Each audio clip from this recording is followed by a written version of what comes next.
Hello बच्चों, तो कैसे हैं आप लोग। आई होप आप सभी स्वस्थ होंगे, मस्त होंगे और अच्छे से पढ़ाई कर रहे होंगे। तो हम लोग सीखने वाले हैं ट्रांसलेशन की हमने सीरीज़ स्टार्ट की है।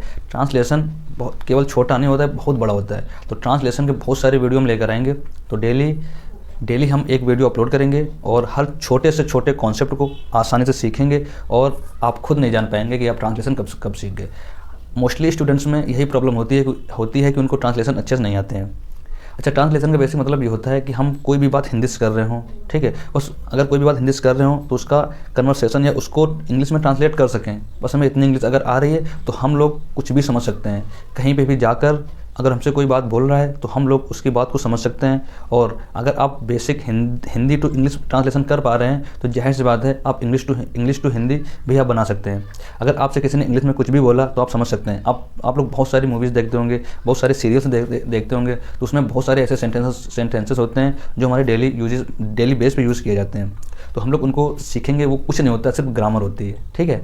तो अगर आपकी इंग्लिश स्ट्रॉन्ग है, अगर आपका ट्रांसलेशन अच्छा है, तो आप लोग किसी भी सेंटेंस को बहुत ही आसानी से बना सकते हैं। तो उसी के साथ में हमारा छोटा सा क्या है, दिस और दैट के प्रयोग बहुत इंपॉर्टेंट है। ये मतलब ट्रांसलेशन की जो बिल्कुल नींव होती है ना, जिसको बेस बोलते हैं, वहाँ से इसकी शुरुआत हो रही है। तो ट्रांसलेशन हम लोग सीख रहे हैं। ट्रांसलेशन का जो हमारा चैप्टर 1 है, सबसे पहले हम लोग इसमें क्या पढ़ रहे हैं, दिस और दैट। व्हाट इज दिस और दैट। तो सबसे पहले हमें कुछ सेंटेंस देखने हैं, कुछ कि दिस और दैट का प्रयोग कैसे होता है या किस टाइप के सेंटेंस होते हैं। सबसे पहले मैंने क्या लिखा है, वाक्य को ध्यान से देखिए।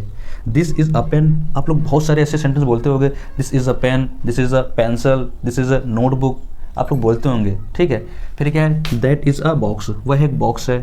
फिर क्या है, दिस इज़ अ बुक, यह एक किताब है। दैट इज़ एन अम्ब्रेला, वह एक छाता है। अब हम इस सेंटेंस में हमने कहा वह एक बॉक्स है, तो अब अगर आपको दैट का मतलब पता है, दैट का यूज़ कहाँ किया जाता है, तो आप लोग भी इसका अर्थ निकाल पाएंगे। तो फिर मैंने कहा दैट इज़ एन अम्ब्रेला। फिर मैंने क्या बोला कि वह एक छाता है। अब यहाँ पे अगर आपको दैट का मतलब पता है तो आप लोग बहुत ही आसानी से इसका यूज कर पाएंगे। तो सबसे पहले मैंने इसके कुछ रूल्स लिखे हैं, जो इसके नियम क्या होते हैं। दिस, सबसे पहले हम लोग दिस के बारे में पढ़ेंगे। तो दिस का बेसिक मतलब क्या होता है, यह। दिस का मतलब होता है यह जो होता है, यह पास की वस्तु की ओर संकेत करने के लिए सिंगुलर वस्तु के लिए किया जाता है। अगर वस्तु सिंगुलर है, एक वस्तु है, एक वचन है, तभी उसके साथ हम दिस का प्रयोग करेंगे, अदरवाइज दिस का प्रयोग नहीं करेंगे। अब प्रश्न ये उठता है कि दिस का प्रयोग कब करेंगे। तो आपके आसपास जो वस्तु है, अगर वो आपके जस्ट पास में है या आप उस वस्तु के पास में हैं, तो हम क्या बोल सकते हैं, यह मेरी किताब है, यह एक बुक है। इस टाइप से जब आप बोलते हैं तो वहाँ पे दिस का प्रयोग होता है। अब दैट का प्रयोग, दैट का अर्थ होता है वह। यह दूर की वस्तु की ओर संकेत के लिए, सिंगुलर वस्तु के लिए यह भी किया जाता है। यह भी अगर कोई वस्तु मेरे पास में नहीं है, हमसे कुछ दूर पर है, हम उसको टच नहीं कर पा रहे हैं, अगर हमको इशारा करना हो तो हम लोग बोल सकते हैं कि वह मेरी बुक है, वह मेरी कार है। जब कोई वस्तु दूर हो, सिंगुलर हो, एक वचन हो, वहाँ पर हम लोग दैट का प्रयोग करते हैं, ठीक है। बेसिकली इनको हम लोग प्रोनाउंस बोलते हैं। क्या बोलते हैं, प्रोनाउंस के अगर अंदर जाएं तो इसको बोलते हैं डिमॉन्स्ट्रेटिव प्रोनाउन, जिसकी हिंदी क्या होती है, संकेतवाचक प्रोनाउंस, ठीक है। तो ये सारे हो गए हमारे। अब हमने इसके रूल पढ़ लिए। अब कैसे ट्रांसलेशन करेंगे वो सीखते हैं। तो ऐसे वाक्यों की अंग्रेजी बनाने के लिए पहले दिस या दैट लिखते हैं। सबसे पहले जब हम इसकी शुरुआत करेंगे इंग्लिश में सेंटेंस बनाने की, तो सबसे पहले दिस या दैट में से अकॉर्डिंग टू सेंटेंस वहाँ पे दिस के बारे में बोला जा रहा है या दैट के बारे में बोला जा रहा है, मतलब कि वस्तु पास में है या दूर है, उस हिसाब से यहाँ पे हम दिस या दैट का प्रयोग करेंगे। फिर उसके बाद क्या है, फिर हेल्पिंग वर्ब जो इज होती है ना, इज का प्रयोग करेंगे। उसके बाद हमारे आर्टिकल होते हैं ए और एन, इसका प्रयोग करेंगे। और फिर उसके बाद जो जिस वस्तु के बारे में हम बात कर रहे हैं उस वस्तु का नाम लिख देते हैं, ठीक है। तो इसका हम एक स्ट्रक्चर बना दे रहे हैं। सबसे पहले क्या आता है, दिस या दैट, इनमें से कोई एक पहले आएगा, प्लस इज लगाएंगे इसके साथ, क्योंकि इसके साथ इज फिक्स है, क्योंकि अगर सेंटेंस हमारा प्रेजेंट में है, तो इज तो फिक्स है, क्योंकि दिस और दैट दोनों सिंगुलर होते हैं और सिंगुलर के साथ में हमेशा इज ही आता है। उसके बाद क्या लगाएंगे, ए लगाएंगे या एन का प्रयोग करेंगे, प्लस जो वस्तु होगी उस वस्तु का नाम लिख देंगे। तो इसको आप अच्छे से नोट कीजिए। उसके बाद हम अब इसकी प्रैक्टिस करेंगे। तो आई होप आप सबको समझ में आ गया होगा कि दिस का प्रयोग पास की वस्तु के लिए इशारा करने के लिए होता है, वो भी सिंगुलर वस्तु के लिए, और दैट का प्रयोग दूर की वस्तु हो, सेंटेंसेस की प्रैक्टिस करेंगे। ये भी सिंगुलर। हम लोगों ने दिस और दैट के नियम पढ़ लिए हैं कि दिस का प्रयोग कब करते हैं और दैट का प्रयोग कब करते हैं। तो कुछ हमने सेंटेंस लिखे हुए हैं, इनकी प्रैक्टिस करेंगे और इसी हिसाब से आप भी, आपके पास जो इंग्लिश की बुक हो उससे आपको प्रैक्टिस करनी है, ठीक है। तो सबसे पहला हमारा सेंटेंस क्या है, यह एक प्याला है। यह एक प्याला है मतलब प्याला सिंगुलर है, पास में है, तो इसके लिए क्या लगाएंगे, दिस। दिस के तुरंत बाद क्या आता है, इज। अब उसके बाद क्या आता है, ए, यह प्याला है। दिस इज़, यहाँ पे तो एक लिखा नहीं है लेकिन एक तो निकल ही आता है क्योंकि बस तो सिंगुलर है। दिस इज़ आ प्याला को हम लोग क्या बोल देंगे, पॉट, बर्तन बोल देंगे।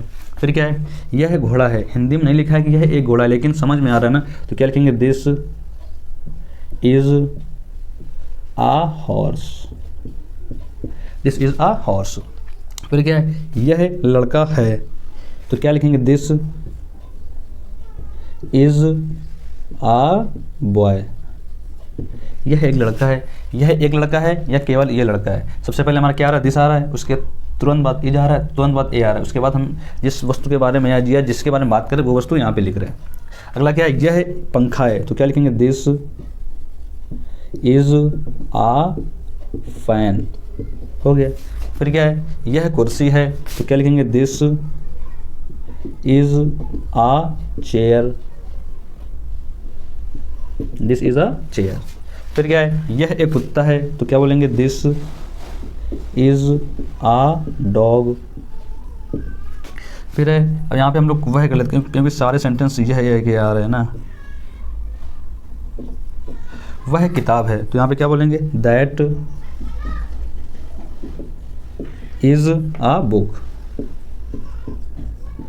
वह एक किताब है। फिर क्या है, वह पेड़ है, क्या बोलेंगे, दैट इज़ आ ट्री, वह एक पेड़ है। फिर वह चिड़िया है, क्या बोलेंगे, that is a bird. I hope आप सभी को दिस और दैट बहुत ही अच्छे से समझ में आया होगा। अगर आपको वीडियो पसंद आया है तो वीडियो को शेयर कीजिए और चैनल को सब्सक्राइब कीजिए। अपनी फेस